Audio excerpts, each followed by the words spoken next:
Minim asema menka kura nkyere mo bio. Eno me hwe news ma hu se sa ya sa discover the whole world semunim lithium no minim mama ko school da no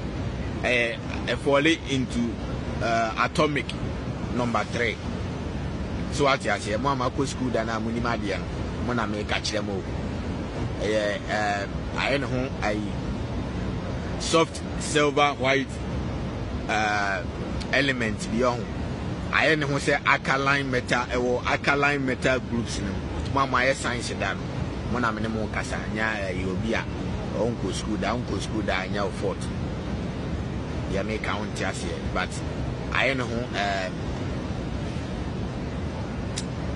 I know say ultimate mix it into aluminium and a copper substances scientific substances almost ultimately drugs in it the normal baby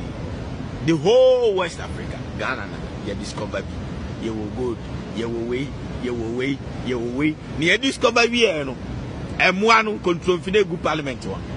and the company nyina ma brofo and the friends the assassin nyina ma brofo no and a Ghana krona kasa na the anesi assassin yeah for 5% and a 5% no some question chase Ghana do parliament na unya boa unya there worth over over 300 billion and now one my brony be fa kono ama emu 5% be for over saying over 60 years na 60 years we ba na me kura me move free wiase na mo amugu parliament o nyina mo wa free wiase enti Jimmy no da bio e serious o afenso abrofo no mo ba be ye ho adwuma no de car bakura ni mfidi de beba nyina mu ntia tax free nani da bio na se bibini ko school ko eden na se mo no mo ankasa no na se what is the purpose of bibini or the nam wiase oh good abrofo betuko ye o mu kroye obo ne kroma obetu gold in the ko o timber or be fa de ko ni krom e na broni dia ye nkonwa si asisi abontin wo kroma school fo nya konwa so ntena teacher fo nya ko how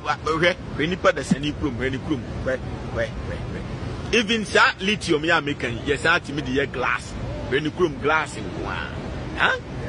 a school fo nya konwa so ntena